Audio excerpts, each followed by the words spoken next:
안녕하세요. 여러분의 출근길 파트너 라디오 동서남북 김서영입니다.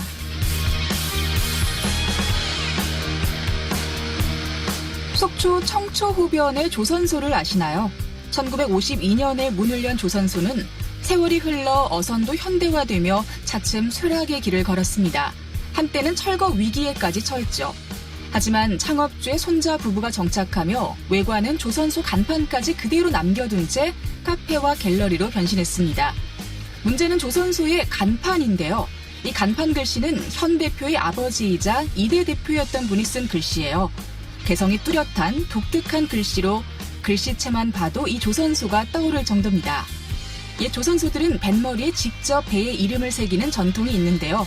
조선소마다 개성이 뚜렷해 글씨체만 봐도 어디서 만든 배인지 알 정도였다고 해요. 그러니까 글씨체에 지역의 문화와 전통이 담겨 있는 거죠. 그런데 속초 조선소 간판의 이 글씨체를 컴퓨터 서체로도 만날 수 있게 됐습니다. 한 서체 디자인 개발 전문 회사에서 컴퓨터 폰트로 만들어 출시한 건데요. 현대적 미감으로 재탄생한 이 서체는 제목용에 적합한 폰트입니다. 강원 영동 지역의 문화적 소통 범위가 그만큼 넓어진 것 같아 반갑네요. 라디오 동서남북 오늘 순서 지금부터 시작합니다.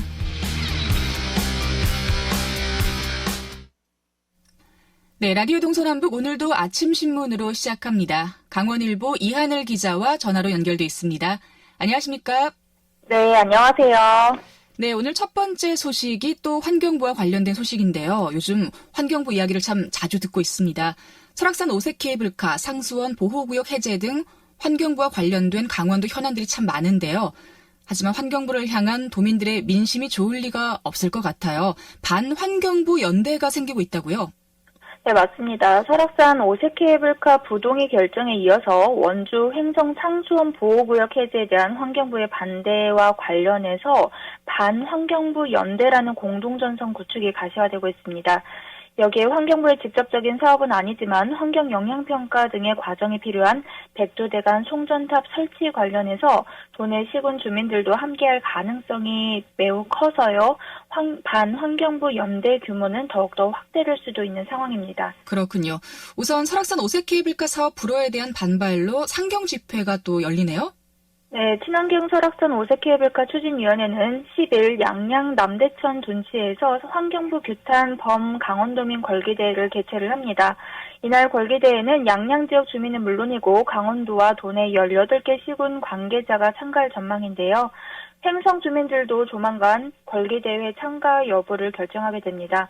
횡성읍 도심이 원주시 상수원 보호구역으로 묶이면서 수십 년 동안 지역 발전에 심각한 지장을 초래하자 이것을 해제하고 충주댐의 광역 상수도 공급을 건의를 했었으나 환경부가 수원 다원화를 이유로 반대를 하고 있습니다. 임채남 원주 상수원 보호구역 주민 피해 대책위원장은 환경부가 오늘 상수원 보호구역 해제 대안을 내놓기로 약속한 만큼 환경부의 입장을 받아본 이후에 향후 투쟁 방향이나 강도 그리고 타 시군과의 연대를 본격적으로 논의할 예정이라고 말했습니다.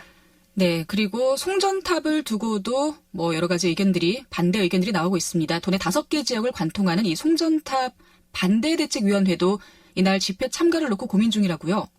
맞습니다. 송전탑 반대대책위원회 역시 이날 집회의 참가 규모를 놓고 내부 검토를 하고 있는 중인데요.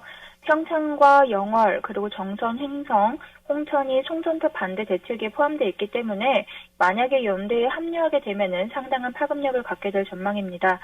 송전탑 반대 대책의 관계자는 아직 참가 규모에 대한 공식적인 논의는 없었으나 곧 타 시군 연대도 함께 의제로 오를 것이라고 상황을 설명을 했는데요.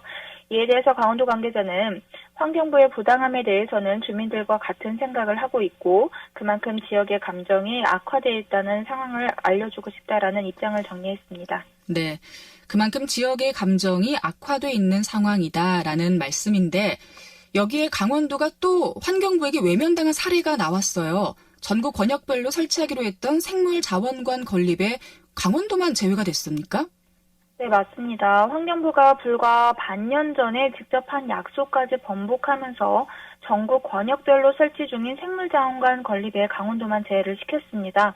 강원 지역 환경자원의 보존 가치가 매우 높다면서 각종 환경 규제를 걸어놓고 대형 국책 사업의 경우에는 유독 강원도만 외면하는 이런 이율배반적인 모습을 보이고 있는 건데요.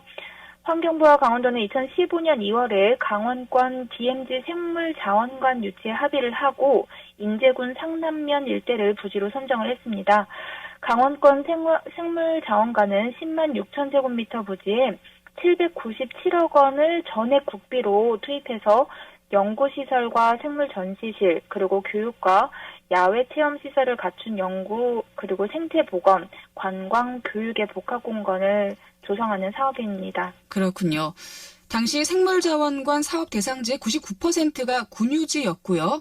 또 정부가 전국 권역별로 생물자원관을 건립하겠다라고 밝혔거든요. 걸림돌이 없어 보였는데 4년 동안 추진된 게 없다라는 게 이게 무슨 얘기죠? 예, 강원도는 2016년 환경부의 예비 타당성 조사 대상 사업으로 건의를 했었습니다. 하지만 당시에 국립생태원관은 이미 운영 중이던 수도권과 영남권 생물자원관을 통합하려는 기능 조정이 추진되면서 뒷전으로 밀렸었는데요. 이후에 4년 동안 아무런 얘기 없이 이 사업은 전혀 진척이 없었습니다. 이에 대해서 최문순 지사는 지난 3월에 조명래 환경부 장관을 직접 만났을 때 재추진을 공식적으로 요구를 했습니다. 당시에 조 장관은 강원권 생물자원관 건립을 약속을 했었는데요. 이에 강원도는 내년 설계비 등 국비 64억 원 반영을 기대했으나 환경부는 최근 다시 사업 추진에 대해서 돌연적으로 부정적인 입장을 보였고 결국 내년 예산안에는 단일원도 배정되지 않았습니다. 그렇군요. 약속이 이렇게 쉽게 번복될 수 있는지 모르겠어요. 왜 강원도에서 진행되는 사업만 이렇게 자초가 되는 건지 좀 허탈감이 느껴지는 것 같아요. 네, 이미 인천 생물자원관이 2007년에 그리고 경북 상주는 2015년에 개관을 했고 전남 목포도 내년 개관을 앞두고 있습니다. 강원도가 백두대간의 52% 그리고 이 DMZ의 58%를 차지를 하고 있고 멸종위기종의 50%를 보유한 전국 최고의 생태계 보고이지만 정작 국책 사업에서는 후순위를 면치 못하고 있는데요. 환경부가 설악산 오색 케이블카 부동의 결정 이후에 지역을 위한 대안 사업을 발굴하겠다며 진화에 나섰는데 이 부분도 진정성의 의심이 제기되는 것도 이처럼 계획된 국책 사업마저 타 지역과 형평성을 지키지 못하기 때문입니다. 네, 강원도 입장에서는 뭔가 좀 환경부를 왜 우리한테 이렇게 나쁘게 대하냐라고 원망을 할 수 있을 것 같은데 환경부는 뭐라고 하죠? 이미 생물자원관 설치 사업은 국책 사업이라서 환경부가 기획재정부에 예비 타당성 조사를 신청을 해야 하는데요. 환경부는 아직까지 예타 신청조차 하지 않은 채 기재부 탓으로 돌리고 있습니다. 환경부 관계자는 건립 계획은 갖고 있으나 예타 조사 등 여러 행정 절차를 먼저 거쳐야 하는 사업이라서 시간이 좀 필요하다고 변명 아닌 변명을 내놓기도 합니다. 그렇군요. 자, 오늘 아침신문 강원일보 이하늘 기자와 함께 이야기 나눠봤습니다. 고맙습니다.